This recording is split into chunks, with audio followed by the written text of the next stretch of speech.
Hello, my name is Edgar, and I'm one of the co-founders of El Comalito Collective, along with my husband, Abel Rodriguez. And I'm here to show you today some tips and tricks that change the way that I paint in a really beautiful way. Do you all remember seeing, growing up, these little beads, these little, reflective beads that would be, my mom would use them in the bathrooms, and in, plants, and anyway, just, I don't know if y'all can relate to that, but, one of the things that really changed the way I paint is how to paint reflective surfaces. And I'm just going to be using one of these beads that I grew up with as inspiration today. So I already have this pre-painted background, and I just used purples, teals, and whites, just because I like that color palette, but you can use whatever colors you would like. I'm going to start with just a medium brush. And as far as the paint I use when I paint, for my personal practice, I'm a painter, so I use professional grade paint. But for these classes and the paint parties that I facilitate, I just use craft paint. So I'm just going to take a little bit of the purple that I used, and I'm just going to draw a circle. And draw the shape of this bead.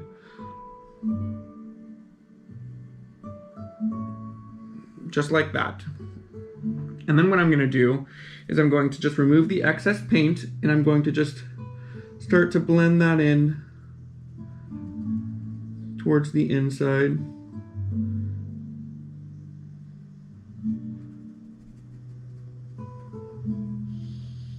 And these are just tips and tricks that I feel helped me in my painting. Comment below what are some things that have helped you in your painting as painters on this journey. And just blend that in. And then I add a little bit of the teal, because as you can see, there's teal that's coming through underneath. And I start to blend in a little bit of teal.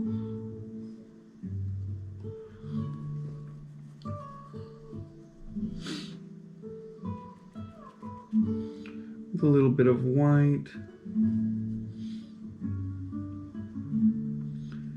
And I like a pretty finished effect, so I like to feather my edges.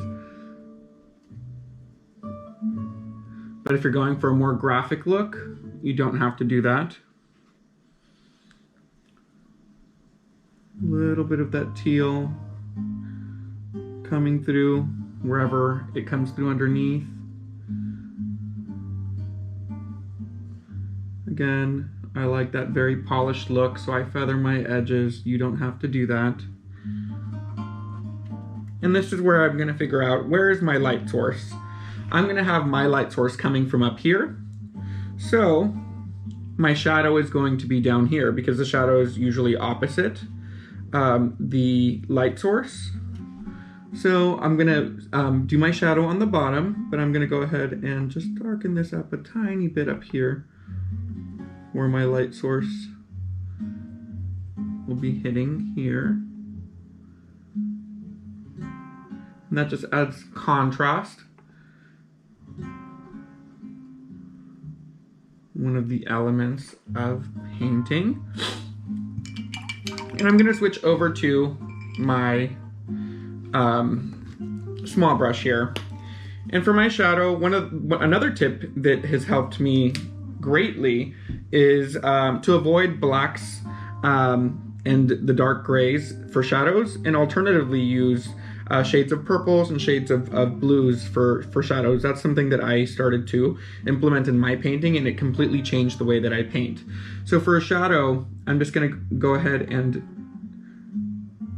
apply my shadow right underneath my jewel here, my little bead.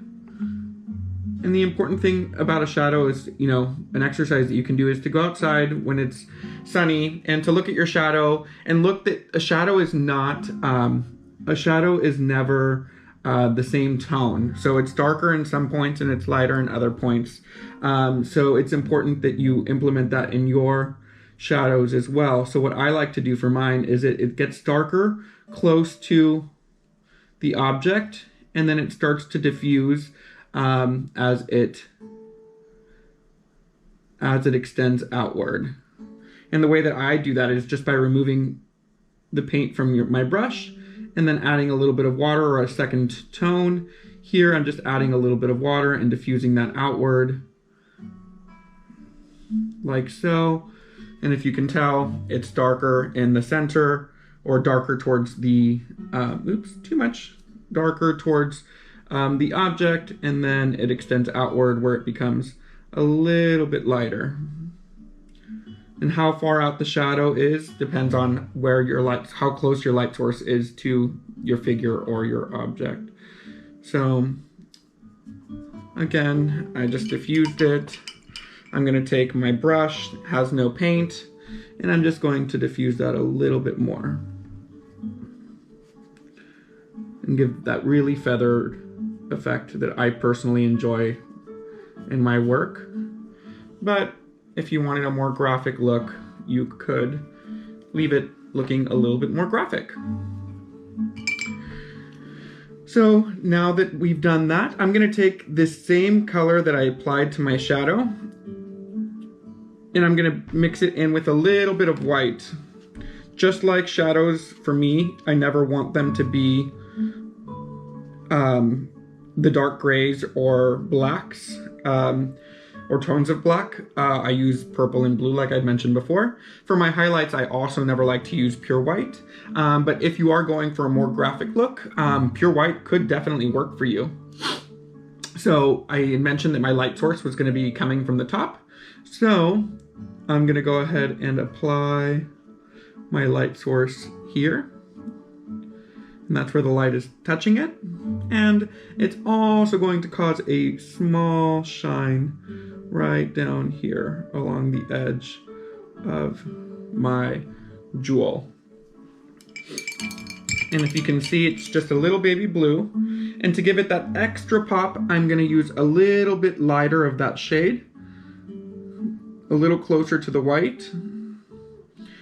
And in the center of these highlights here, I'm just gonna add a second tone. Whoop.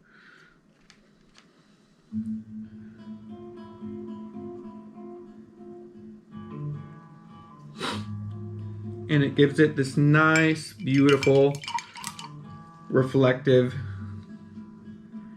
edge here. I'm gonna do a tiny bit of that color just along the bottom as well.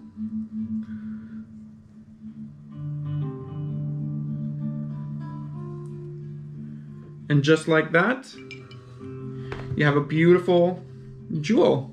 And you have this reflective look with a nice shadow. And it looks like the jewel is reflective and you can see the tones underneath. And again, this is just something that really was helpful in my painting. And when it seems like something so simple, but when you master it, then you can start, using this tool and these skills to do like glossy eyes. You can start doing glass, vases. So these are just tools that really, really helped me on my journey that I learned and I wanted to pass on to all of you. Again, I would love to hear some of the things that you've all learned on your journeys. If you want to post those in the comments. Thank you for joining me today. And my name is Edgar. And my name is Abel. And we're from El Comalito Collective. Please like, follow, and subscribe at El Comalito Collective. And please remember to share this video. Otherwise, Frida's gonna come back from the dead and she'll haunt you.